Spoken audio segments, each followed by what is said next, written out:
평소에 기분이 너무 왔다 갔다 해. 조울증 아닌가? 정신과야 그거 한 번 먹으면 중독되는 거 아니야? 머리가 망가진다던데. 정신과 의사세요? 해봐. 너는 빨리 왜 없어? 하라고. 아유, 정신과 의사세요? 그럼 아이고 어떻게 해야 돼? 그렇게. 저 얘가 할 때 되게 카이토도 잘 되는 것 같았는데. 이거 편집 희우가 없이 한번 보여줘. 이거 편집 없이 그대로 다 들어. 그래. 정신과 의사세요? 그럼 제 마음도 막 읽고 그런 거 아니에요? 원조가 잘하네. 네, 안녕하세요. 젊은 정신과 의사들이 하는 솔직하고 은밀하고 자상한 정신건강과 마음 이야기 내부자들입니다. 자기소개부터 하고 시작할까요? 네, 안녕하세요. 김지용입니다. 안녕하세요. 허규형입니다. 안녕하세요. 손정현입니다. 네, 그리고 저는 오늘 1일 사회를 맡은 윤희우입니다. 네, 그동안 내부자들 방송 들어본 분이라면 아실 테지만 원래 사회를 맡던 오동훈 선생님이 오늘 개인 사정으로 불참을 하셨습니다. 그래서 오늘은 항상 꿈꿔왔던 오동훈이 알고 싶다 특집으로 진행하려고 하는데요. 다들 우와. 준비해 오셨나요? 준비할 것도 없죠. 네. 그냥 막 하면 되는 거예요? 네. 뭐 어쨌든 항상 이제 다른 사람들이 그 윤희우 선생님 자기 방송에서 내쫓으려고 한다. 모함하지 말라 이렇게 하셨던 분이 지금 동훈이 빠졌다고 바로 없애버리려고 그러는 것 같은데 뭐 전 찬성입니다. 없애버리죠.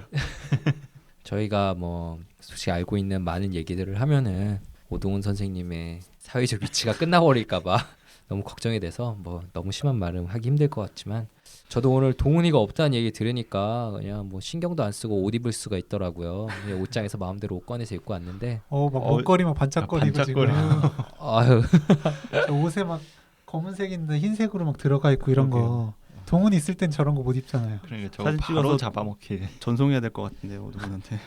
저기 우리 모아망 오늘 안 왔으니까 오늘은 저희 4명이 서로 모두 칭찬하는 훈훈한 방송이 됐으면 좋겠는데요. 물론 오늘 모든 사람 뭐 폭로하는 특집으로 가는 거는 역시 저도 찬성합니다. 네.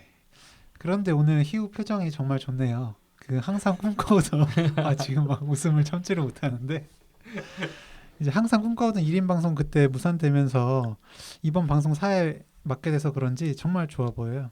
게다가 지난번에 노래 부른 거 있잖아요. 서울 사람들. 사실 진짜 충격과 공포였는데. 춘공갱. 네. 제가 들어도 청취자분께서 저도 충격을 받았어요. 본인이 직접 들어보고 계속 머릿속에서. 그러니까 청취자분께서 그림으로 그려주셨잖아요. 좀 너무 심하게 미화가 돼가지고 페이스북에 저희가 올리니까 잘생겼다 그렇게 댓글에 달아주신 분도 계셨거든요. 그래서 사실 그 대댓글로 저렇게 안 생겼다라고 말씀드리고 싶었는데 참았습니다. 사람 생각 다 똑같네요. 저도 진짜 답글 바로 달려다가 겨우 꾹 참았어요. 이렇게 네. 생기지 않았습니다 라고 달려다가 좀 더 낫죠. 뭐가요? 그림이 좀 더 낫죠. 조금이요? 조금이 아니고. 네, 근데 이제 저희 팟빵 후기 게시판에는 또 어떤 분께서 노래 안 들은 귀 삽니다라고 이렇게 남겨주신 분 계시잖아요. 맞아요. 저희도 딱 그런 반응을 기대했었는데 그림을 너무 잘 그려주셔가지고 저희만 보기 아까워서 저희 페이스북 그리고 팟빵 후기 게시판에 좀 공유해 놓긴 했어요. 그 그림 그려주시는 그 청취자분한테 우리 윤희우 선생님 실물을 한번 좀 보여드려야 될 것 같아요. 뭐 이번에 동훈이 방송에 빠진다니까 사회자 자기가 하겠다고 바로 나섰잖아요. 진짜 자신감이 한껏 높아져 있는 상태인 것 같습니다. 제가 이번에 하겠다고 한 거는 그런 여러 가지 의도가 아니라 오늘 하려고 하는 주제가 제가 좀 많이 봤었던 환자분들에 대해서 이야기를 하려고 해서 그런 건데 또 이렇게 몰아가니까 그래도 기분은 좋네요. 생각보다 되게 자연스럽게 진행하는데 네. 그러게요. 혹시 저희도 모르게 1인 방송 이미 하고 있는 거 아니에요? 근데 반응이 너무 안 좋아서 아무도 모르고. 생각보다 그러니까 익숙하게 진행하고 있잖아요. 한번 여기서 홍보해 주셔도 돼요. 1인 방송. 정말 하는 거 없고요. 아무튼 다시 사회자로 돌아와서 오늘 하려고 하는 주제가 알코올 사용 장애에 대해서 이야기를 해보려고 했어요. 그래서 저희 뇌부자들 방송 첫 번째에 얘 왜 이러는 걸까요? 혹시 기억나실지 모르겠는데 이메일로 들어온 사연이 없어서 그 당시에 지인의 사연을 가지고 알코올에 대해서 이야기를 했었는데 그 사연의 주인공 다들 기억이 나시나요? 네, 박천일 씨요. 기억나죠. 원래 엄청 착한데 술만 마시면 180도 사람이 변해서 사연자분에게 화를 내는 그런 문제가 있는 사람 얘기였죠.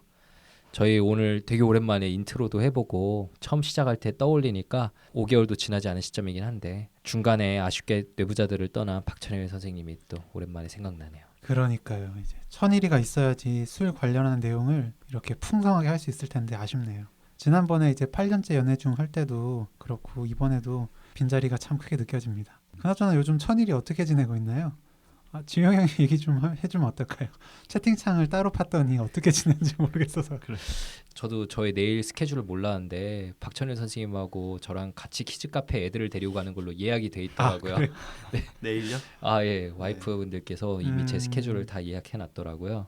그래서 내일 되게 오랜만에 만나니까 좀 근황도 들어보고 저희 방송을 그 뒤에는 듣고 있는지 좋아요 버튼을 좀 눌러주고 있는지 내일 핸드폰을 뺏어서 제가 한번 검사해 보도록 하겠습니다. 좋아요가 아니라 막 어플도 없는 거 아니에요? 다 지워버리고. 설마 최근에 악플들 있는 거? 저희 악플이 좀 늘어나겠죠. 아무튼 뭐 별로 궁금하지 않은 분들 계시겠지만 저희가 궁금해서 박천일 쌤이 어떻게 지내는지 좀 알아봤고요. 자, 이제 본격적으로 내용 시작하도록 하겠습니다. 우선 술 관련한 문제를 가지고 계신 분이 보내주신 사연이 있어가지고요. 그 사연을 먼저 메일 페어리 손정현 선생님께 부탁드려 볼게요.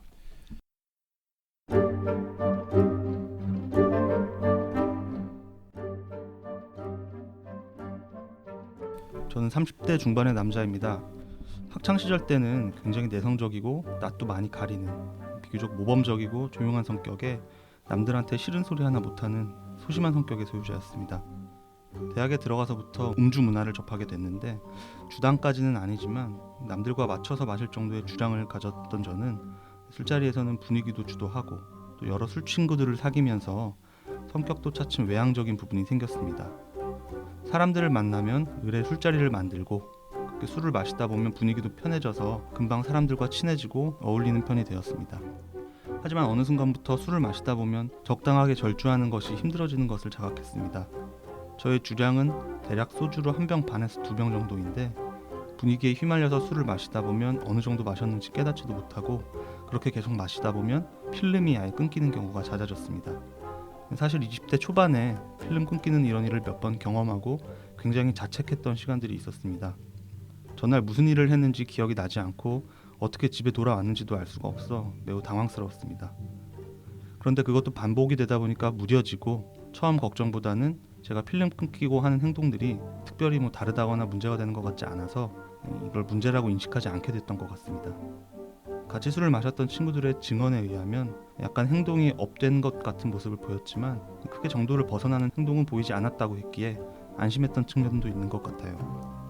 그러다가 20대 후반부터는 과음한 상태에서 하는 행동의 정도가 점점 심해지는 것을 느꼈습니다. 단적인 예로 당시 여자친구에게 술 마시고 전화로 폭언을 하는 경험이 수차례 있었던 후에는 그 일을 계기로 다투다가 헤어지기도 하고 함께 술을 마시던 친구를 기분 나쁠 정도로 그 친구의 머리를 친다든지 또 길에서 발로 엉덩이를 툭툭 차는 그런 행동을 하는 등으로 말이죠. 물론 모두 필름이 끊겨서 저는 기억을 못하는 상태였고요. 다음날에 그런 전날의 제 과오에 대해서 전해 듣고는 그 사람한테 사과를 하고 저 스스로도 진심으로 자책하고 반성하는 일이 반복됐습니다. 이런 일이 자꾸 생기면서 한동안은 진지하게 금주술을 생각했고 사회생활하면서 술자리를 피하기 힘들 때는 절주를 시도해보는 식으로 변화를 시도했었습니다. 그런데 얼마 전에 직장을 바꾸고 술자리가 잦아지면서 특히 최근 몇 달간 음주로 문제를 일으키는 일이 많아졌습니다. 한 번은 동료들과 술자리를 가지면서 과음을 한 상태로 수십만 원짜리 고급 양주를 제가 쏘는 경우가 있었고 또 술을 마시다가 그날 처음 소개받은 동료의 친구의 뺨을 툭툭 치고 막말을 하는 경우도 있었습니다. 물론 모두 저는 기억이 나질 않았고요. 다음날 핸드폰에서 결제 내역을 확인하고는 후회하고 또 제가 잘못했던 얘기를 전해 듣고는 사과하고 자책하고 하는 일의 반복이었습니다. 사람들과 잘 어울리고 인간관계를 더 원활하게 하기 위해 술자리를 갖는 건데 점점 제 생활에 악영향을 끼치고 좀먹는 것 같다는 생각이 듭니다. 어느 순간 내가 술을 마시는 게 아니고 술이 나를 먹고 있다는 생각이 들고요. 이 글을 쓰면서 생각을 해보니 원체 기본적인 저의 내향적인 성격 탓에 평소에 풀지 못한 스트레스나 눌려있던 감정들이 술을 마시면서는 절제하지 못하고 포금을 해서 술자리에서 과하게 표출되는 것이 아닐지 조심스럽게 생각을 해봅니다. 솔직히 말씀드리면 술을 끊는 것 자체는 현재로서도 많이 힘들 것으로 생각이 됩니다. 워낙에 20대 시절부터 술자리로 쌓인 인간관계도 많아서 그 모든 것을 포기하는 것만 같은 생각이 들어서 말이죠. 참고로 제 주량을 말씀드렸던 것처럼 소주 기준으로 한 병 반에서 2병 정도이고 이 정도 마셨을 때가 딱 기분 좋고 문제를 일으키지 않는 정도인 것 같습니다. 요즘 술자리에서는 그 용량을 초과하는 경우가 잦았고 일주일에 한두 번 정도 술자리를 가지고 2번에 1번꼴로 필름이 끊기는 경험을 하고 있습니다. 과음을 한 경우에는 다음날 점심때까지 속이 좋지 않아서 점심 식사를 거르는 경우도 자주 있고요. 이렇게 선생님들께 조언을 구하는 것은 현재 제 상황을 객관적으로 평가를 받아보고 싶고 앞으로 절주하는 방법을 알 수 있다면 도움을 받고 싶어서입니다. 네, 우선 자세한 사연 보내주셔서 감사드립니다. 네, 사연 들으면서 진료실에서도 이런 이야기 많이 들어봤었는데 하는 그런 생각하면서 들어봤는데요. 다들 어떻게 들으셨나요? 네, 뭐 정말 전형적인 사연인 것 같죠. 네, 저희가 맞아요. 진료실에서 많이 네. 듣게 되는. 네, 그리고 저희 그 첫 번째 그 예외 이러는 걸거의 시간에 했던 그 사연의 주인공분하고 비슷한 점도 많은 것 같아요. 네. 그 내향적인 성격 때문에 그 풀지 못한 스트레스나 감정들을 이렇게 술 마시면서 표출한다고 하셨는데 본인에 대해서 그래도 잘 알고 계신 것 같다는 생각이 들었고요. 근데 문제는 그렇게 잘 알고 계시면서도 이제 정확히 적어주신 말이 술을 끊는 거는 힘들 것 같다고 하신 부분이 귀에 딱 들어오더라고요. 맞아요. 예, 술 때문에 문제가 많이 생기지만 술을 끊으면 인간관계를 끊는 것 같은 생각이 들어 술을 못 끊는다고 하셨는데 이거 정말 똑같은 말들을 진료실에서 여러 번 들었던 것 같아요. 맞아요. 네. 정말 똑같은 말씀들을 그렇게 하시죠. 그렇죠. 예. 이제 저는 뭐 주량이 좀 세지 않기도 하고 이제 많이 마시면 몸에서 좀 안 받거든요. 그래서 많이 못 마시는데 이제 술자리를 통해서 실제로 친해지는 일들은 많아서 술자리가 만약에 있다 그러면 좀 꼭 가려고는 해요. 근데 이제 술을 이제 마시면 이제 제 목소리밖에 안 들린다 할 정도로 크게 떠드는 일이 좀 많거든요. 확실히 평소에 진료실에서 좀 주로 듣는 입장이다 보니까 그런지 술을 마시고 이제 참아왔던 말하고 싶은 욕구를 좀 해소하는 것 같기도 합니다. 제 사연자분처럼 술의 힘을 빌어서 감정 표현도 좀 크게 하는 것 같고요. 뭐 사연자분 들으면서 저는 어떤가 좀 떠올리면서 좀 들었던 것 같습니다. 얘기하지 않기로 했는데 사연 듣다 보니까 또 천일이 생각이 또 나네요. 물론 저는 기억이 전혀 나지 않았고요. 이런 말을 사연에서 반복해서 하셨는데 그분이 술 마시고 다음날 자주 그랬거든요. 아주 자주 그랬죠. 저희 덕분에 아직까지 크게 안 다치고 살아있다는 것을 박천일 씨가 알아줬으면 하고요. 그렇죠. 갑자기 달려가는 거고 잡으러 간다고 그래, 너무 그래. 힘들었어요. 뭐 8차선 도로 뛰어가는 그러니까. 것처럼 네. 이런 얘기 해도 되나? 어차피 안 들으시니까. 뭐 그 술을 마시고 기억이 나지 않는 건 저희도 그렇고 청취자분들도 직접 경험해 보신 분 많으실 거거든요. 직접 경험하지 않으셨더라도 뭐 간접적으로 많이 보셨을 거고요. 이 블랙아웃이라는 마취 상태에서 나타나는 선행성 기억 상실 증상을 이렇게 부릅니다. 이 블랙아웃 동안에 과거의 기억은 비교적 온전하게 이제 남아 있는데 주로는 단기 기억의 저하가 나타나서 한 5분에서 10분 사이에 이전 일을 떠올리지 못하죠. 단기 기억자 이외에 다른 인지 기능들이 비교적 멀쩡하게 남아 있기 때문에 옆에서 보기에는 그 당시에 정상으로 보일 수가 있고 행동도 정상적인 경우가 많이 있습니다.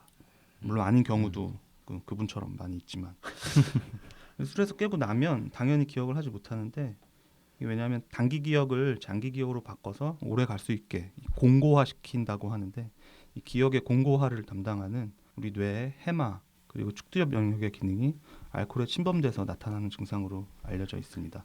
그렇죠. 알코올 농도가 높아지면은 뇌가 제기능을 못해서 기억이 이제 남아 있지 않게 되는 건데요. 저희 이렇게 술자리에 있다 보면은 술자리가 좀 얼큰하게 다 같이 취하다 보면은 한 얘기 또 하고 하시는 그런 분들을 가끔씩 볼 수 있잖아요. 네, 많죠. 많죠.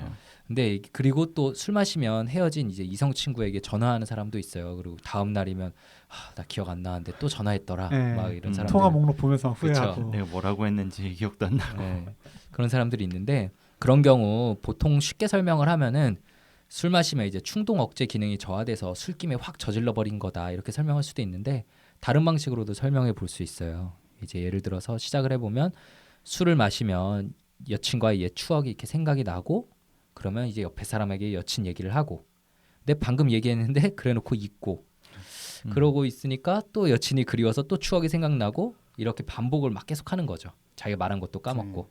그래서 그리움과 알코올로 인한 단기 기억 상실 때문이랄까 한 얘기 또 하고 또 하고 하다가 결국 평소에는 잘 참던 충동을 못 이기고 여자친구분에게 전화를 하게 되는 거죠. 그래서 어렸을 때는 아무리 술을 많이 마셔도 필름 끊기는 일이 없었는데 뭐 요즘 들어서 필름 끊기는 일이 좀 생긴다 이렇게 얘기하는 친구들도 있더라고요. 그게 뭐 이미 뇌 기능이 술을 계속 마시면서 예전 같지 않게 손상이 됐다고 볼 수도 있어요. 게다가 블랙아웃 초기에는 그냥 기억이 안 나고 기억 안 났을 때 무슨 잘못하지 않았을까 걱정하면 그만이지만 블랙아웃이 반복이 되면서 뇌에 구조적인 변화를 줘서 알코올성 치매로 발전할 수 있다는 게 또 문제가 되거든요. 네, 그렇죠. 또 예전에는 블랙아웃이 없었는데 요즘에는 블랙아웃이 생겼다. 이건 또 음주 습관의 변화는 생기지 않았는지도 좀 체크를 해봐야겠죠. 이제 소위 저희가 털어 넣는다고 하잖아요. 짧은 시간 이제 많은 약을 막 포금했을 때 블랙아웃이 더 잘 생기기 때문인데요. 아무래도 이제 가정이 생기고 집에 빨리 돌아가야 하니까 이제 일찍 만나서 빨리빨리 마셔버리자 하면서 포금을 하면 블랙아웃도 더 잘 생기고 뇌에 그만큼 무리가 갈 수 있으니까 술을 마실 때는 천천히 좀 즐기시는 게 좋겠습니다. 그리고 또 피곤하거나 공복 상태에서 술을 마시면 또 블랙아웃이 더 잘 생길 수 있거든요. 그러니까 식사나 또 술 드시면서 안주 꼭 잘 챙겨 드시고요. 좋습니다. 그런데 시작해서 이야기를 하다가 저희가 아는 어떤 분 이야기하다 보니까 블랙아웃에 대해서 한참 이야기를 했는데요. 네.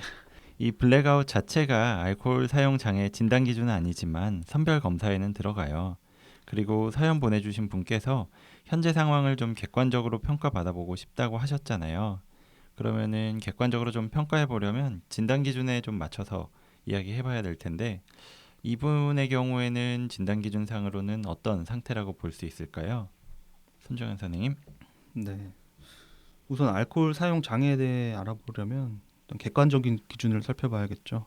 정신과에서 가장 일반적으로 사용되는 진단 기준인 DSM-5에 따르면 먼저 임상적으로 현저한 손상이나 고통을 일으키는 문제적인 알코올 사용 양상이 지난 1년 사이에 지금 말씀드리는 항목들 중에 최소한 2개 이상 나타나는 경우에 진단을 고려하게 됩니다. 1번, 알코올을 종종 의도했던 것보다 많은 양 또는 오랜 기간 동안 사용함. 그러니까 술을 오래 또는 많이 마신다는 뜻이죠. 그리고 2번, 알코올 사용을 줄이거나 조절하려는 지속적인 욕구가 있음 또는 사용을 줄이거나 조절하려고 노력을 했지만 실패한 경험들이 있음. 그리고 3번, 알코올을 구하거나 사용하거나 그 효과에서 벗어나기 위한 활동에 많은 시간을 소요함. 4번, 알코올에 대한 갈망감, 강한 바람 또는 욕구가 있음. 5번, 반복적인 알코올 사용으로 인해 직장, 학교 혹은 가정에서의 주요한 역할, 책임, 수행에 실패를 하게 됨. 6번, 알코올의 영향으로 지속적으로 또는 반복적으로 사회적이나 혹은 대인관계상에서의 문제가 발생하거나 악화됨에도 불구하고 알코올 사용을 지속함. 7번, 알코올 사용으로 인해 중요한 사회적, 직업적 또는 여가 활동을 포기하거나 줄임. 8번, 신체적으로 해가 되는 상황에서도 반복적으로 알코올을 사용함. 9번, 알코올 사용으로 인해 지속적으로 또는 반복적으로 신체적인 또는 심리적인 문제가 유발되거나 악화될 가능성이 높다는 것을 알고 있으면서도 계속해서 알코올을 사용함. 그리고 여기 더해서 내성과 금단이 있죠. 내성은 원하는 효과를 얻기 위해서 술을 마시는 양이 늘었거나 이전과 같은 양을 마셔도 덜 취하게 될 때 내성이 생겼다라고 하고, 금단은 이제 알코올이라는 물질의 특징적인 금단 증상인 손떨림, 불면, 식은땀, 메스꺼움, 구토, 환각, 불안과 초조 등이 생기거나 금단 증상을 완화하거나 피하고자 알코올을 반복적으로 계속해서 사용하게 될 때 금단이라고 합니다. 네. 긴 내용 잘 읽어주셨고요. 수업 듣는 줄 알았는데. DSM-4에서 5로 넘어오면서 정신질환 진단 기준이 바뀐 것들이 있는데 저희가 예전 방송에서도 좀 얘기를 했었죠. 그 1화 방송에서도 얘기했었는데 예전에는 알코올 남용, 알코올 의존증 이렇게 진단이 있었는데 이게 알코올 사용 장애라는 말로 이제는 합쳐졌어요. 네. 사실은 흔하게들은 알코올 중독이란 말을 많이 쓰시잖아요. 그리고 알코올 사용 장애라는 단어는 매우 낯서실 텐데요. 이제 이렇게 바뀌었다는 거 알면 좋으실 것 같고요. 그리고 이전 진단 기준에는 이게 술과 관련된 법적인 문제가 반복될 때 이렇게 알코올 의존 장애를 진단을 내릴 수 있었는데 그런 건 이제 빠지고 대신에 술에 대한 갈망, 욕구가 새로 진단에 추가됐어요. 그만큼 갈망이라는 게 중요한 건데 실제 진료 볼 때 정말 계속해서 단주를 노력을 하시는데 그 갈망감을 이기지 못하고 반복적으로 실패하시는 분들을 그런 분들을 좀 뵐 때가 많아요. 네, 지용 형 얘기했던 것처럼 이제 알코올 남용이랑 의존증이 하나로 합쳐지다 보니까 이제 진단 기준 지금 들으시면서 생각보다 진단 받기가 쉬운데 라고 생각하시는 분들 좀 계실 것 같아요. 그 진단 기준만 쭉 나열하면 좀 잘 안 와닿으실 수도 있으니까 그 사연자분 사연으로 좀 설명을 드릴게요. 사연자분은 이제 20대 초반까지는 블랙아웃은 뭐 가끔 있었지만 문제되는 행동은 없으셨다고 하셨잖아요. 그러다가 20대 후반부터는 여자친구와 술 문제로 좀 헤어지거나 대인관계에 문제가 생기기도 하고 또 항상 술을 드실 때마다 조절이 안 돼서 생각했던 양보다 많이 드셨다고 했죠. 또 진지하게 금주를 생각하고 절주를 하려는 노력도 하셨고요. 술로 인해서 대인관계 문제가 더 심해지거나 또 후회하고 자책할 일이 많아질 수 있다는 걸 알면서도 술을 끊기 또 어려워하시고요. 일상생활 자체에 큰 문제는 없어 보이고 그 내성이나 금단 증상도 어느 정도인지는 좀 알 수 없지만 11개 진단 기준 중에 4개에서 5개 정도 해당돼서 중등조 이상의 알코올 사용 장애로 진단할 수 있을 것 같습니다. 이렇게 교영이가 얘기한 것처럼 내성이나 금단 아니면은 다른 기준에 해당하는 증상이 있으면 뭐 중증으로 진단받으실 수도 있어요. 기준 중에서 6개 이상 해당이 되면 중증으로 진단을 하거든요. 그래서 좀 항목 자체가 너무 여러 가지고 또 지루하고 내용이 어려울 수 있는데 이게 저희가 진료실에서 진단을 할 때 사용하는 것이라고 생각하시면 될 것 같고요. 들으시는 청취자분들 중에 내가 알코올 중독인가? 라고 생각하시는 분들도 있을 거예요. 이 질문이 실제로 저희들도 주변에서 굉장히 많이 듣는 질문이기도 하고요. 그래서 좀 간편하게 내가 문제가 있나? 좀 상담을 받아봐야 되나? 이런 걸 알아보려면 지금 말씀드릴 어떤 선별 검사를 해보시면 될 것 같아요. 들으시면서 한번 해보시면 좋을 것 같은데 네. 한번 준비된 거 부탁드릴게요. 손정현님, 술을 끊거나 줄여야겠다고 좀 느낀 적이 있으신가요? 네, 자주 생각은 하는데 쉽지가 않네요. 그 술 때문에 혹시 다른 사람에게 비난받은 적이 있으세요? 뭐 친구들한테도 그렇고 특히 와이프한테 뭐라고 비난을 많이 받죠. 그러시군요. 그럼 술을 마신 뒤에 스스로에게 좀 죄책감이 들거나 후회를 한 적도 있으신가요? 와이프한테 매번 그런 일을 겪게 하는 게 미안하고 저희 애들 크고 있는데 애들한테도 이런 모습만 보여줘서 정말 미안하죠. 그런 죄책감 때문에 끊어야겠다고 다짐 여러 번 해봤는데 잘 안 되고 있습니다. 네. 마지막 질문인데요. 혹시 해장술 하신 적도 있으신가요? 아침에 네. 한 잔 더 하는 거, 자주 합니다.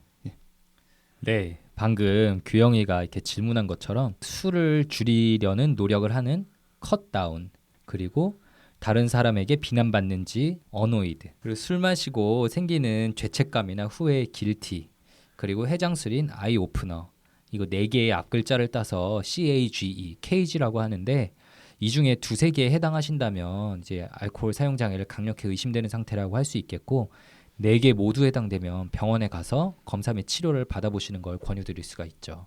이 아이오프너 해장술 사실 술 많이 안 드시는 분이면 모를 수도 있는데 진짜 이제 술 좋아하시고 많이 드시는 분들은 다음 날 이제 숙취 때문에 뭐 기분이 안 좋으면 술 한 잔, 뭐 해장국 마시면서 술 한 잔 해야지 술이 깬다라고 해서 해장술을 습관적으로 드시는 경우가 있습니다. 네. 그렇죠. 근데 지금 지용이 형이 이거 하나씩 얘기해 주면서 손가락을 3개 접던데 한번 가보는 그걸 보고 있었어요. 아 무슨 제 스토커도 아니고 손가락은 지금 접진 않았는데 정확히 3개인지 어떻게 하셨는지 좀 소름이 돋네요. 저는 해장술은 상상도 해본 적이 없어요. 다음날 진짜 괴로워한 적은 많이 있지만 예전엔 이렇게 천일이와 함께 좀 달렸던 기억이 있는데 저는 진짜 최근 상당 기간 동안 문제 음주를 한 번도 한 적이 없거든요. 근데 이게 다 천일이가 떠난 시기가 좀 겹치는 것 같아서 약간 고마워지기도 하네요. 어쩌다 보니까 오늘 비난을 하지 않기로 했는데 저도 모르게 좀 비난을 해서 죄송하고요. 아무튼 알코올 사용 장애는 이렇게 진단한다라는 이야기를 지금까지 해봤습니다.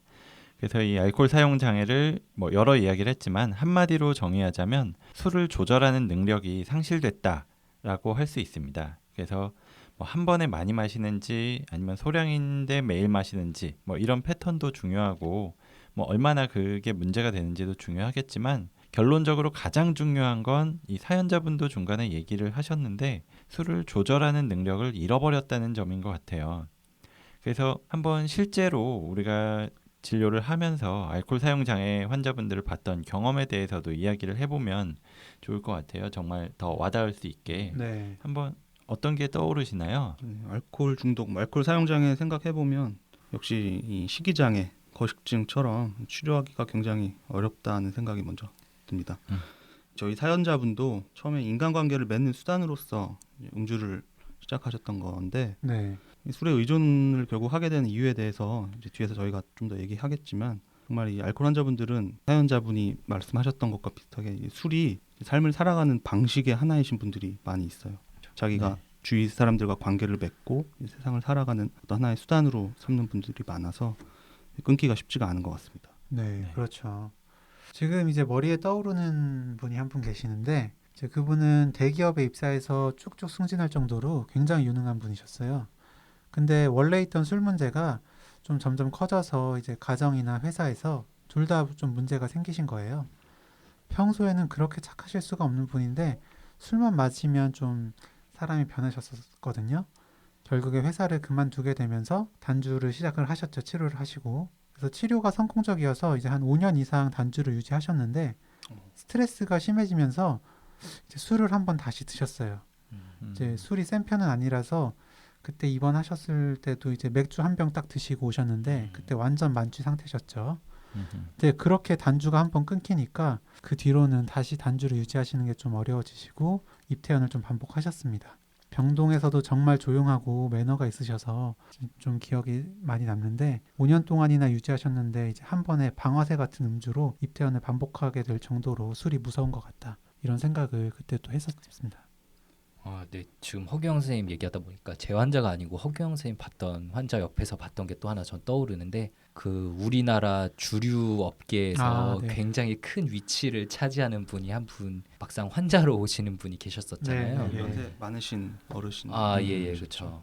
그분은 직업상 어쩔 수 없이 자기는 계속 술을 마셔야 한다라고 네, 얘기했던 네. 게 떠오르는데 네, 정말 그분도 또 떠오르기도 하고 뭐 생각나는 분들은 많이 있는 것 같아요. 한번 진짜 5, 60번씩 입원하시던 반복적으로 입원하셔서 병원에 모두가 알고 계시던 분들도 있고 많이 있는데 그 중에서 저는 저와 이렇게 비슷한 또래여서 더 기억나는 한 분이 지금 생각이 나요. 그분 여자친구나 주변 모든 사람들이 너는 술만 빼면 정말 좋은 사람이야 라고 그분이 얘기하셨다는데 굉장히 차분하고 매너 있으신 분이었어요. 근데 입원 치료를 하면서 이제 진짜 굳은 다짐을 하고 그때 한 2달 정도 길게 입원하면서 온갖 기법들을 저와 다 얘기했었거든요. 충분히 공부를 하고 퇴원도 했는데 결국에는 술을 끊지 못해가지고 결혼을 약속했던 여자친구하고도 이렇게 헤어지게 됐어요. 아이고. 예. 네, 그리고 그 스트레스 상황에서 또 엄청나게 음주를 다시 해서 또 입원하러 오셨던 생각이 나는데 입원하시고 나서는 저를 보면서 막 되게 막 미안해하고 네, 죄송해하길래 저도 좀 마음이 아팠던 기억이 나네요. 아까 이제 DSM-5에서 진단 기준에 갈망이 새로 추가되었다고 했었는데 중독이란 게 진짜 얼마나 무서운 건지 그리고 중독된 분들의 갈망감이 얼마나 큰지 좀 다시금 느낄 수 있었던 기회였어요. 네, 이렇게 갈망 얘기를 하니까 또 떠오르는 환자분이 있는데 어떤 20대 여성분이었어요. 근데 그분은 술에 대한 갈망이 너무나 심해서 그런지 입원해 있는 동안에 입원해 있으면은 이제 술을 들여올 수가 없거든요. 네. 사물 검사도 하고 확인도 하고 하니까 마시면 퇴원이죠. 그쵸. 네, 마시면은 더 이상 입원 유지를 할 수가 네. 없는데 어쨌든 이분이 병동에서 막 요구르트랑 포도주스 같은 것들을 발효를 시켜가지고 술을 만드셨던 거예요. 그래가지고 그걸 마셔서 결국 집에서도 안 되고 병원에서도 안 되니까 나중에 이야기를 들었는데 그분을 카타르로 보내버리셨다고 그랬어요. 유학을 보내셨나? 중동의 카타르요. 거기 맞아요. 술 마시면 안 되는. 그쵸. 그쪽 아랍권 국가들은 아예 술이 완전히 금지돼서 뭐 외국인도 네. 술 마시다가 걸리면은 뭐 체포되고 구속되기도 하고 그런다고 들었는데 거기로 보냈는데도 거기서도 이런 방식으로 주조를 하다가 걸려가지고 문제가 됐다 이런 얘기도 들어봤었어요. 그만큼 이 갈망이라는 게 정말 참기 어렵다 그렇게 알 수 있었던 것 우프네요 같아요. 진짜. 네, 네. 그렇죠. 참. 지방 병원에 있다 보면은 정말 안성 알코올 중독 어르신들 많이 외래나 입원시키는 상황에서 뵙게 되는데 제가 통계를 내본 건 아닌데 정말 근데 이제 경찰이 모시고 오는 입원이 필요한 환자분들 중에 제일 비율이 높은 게 알코올 환자더라고요. 그리고 또 하나 말씀드리고 싶은 게 우리나라의 그 음주 분위기에 대해서 좀 한번 얘기를 해보고 싶어요. 술 권하는 게 굉장히 자연스럽고 잘 마시는 게 좀 자랑이 되기도 하잖아요. 저는 좀 기억이 나는 게 우리나라에서 가장 유명한 대학 그 농구 동아리하고 같이 한번 이렇게 학생 때 연습 게임을 하고 같이 술자리를 가진 적이 있었는데 네. S대 의과대학의 선생님들과 이렇게 술을 아. 먹는데 거기서는 3000cc 원샷을 시키더라고요. 네. 맥주를. 그거 저도 해봤는데 동아리 입소식 뭐라 그러지? 동아리 신입생 환영회에서 그걸 먹었어요. 그래서. 뭐 그랬죠. 근데 그분들은 진짜 그거를 먹더라고요. 물론 도중에 많이 흘리기도 아. 하지만 먹어야 되는 분위기니까.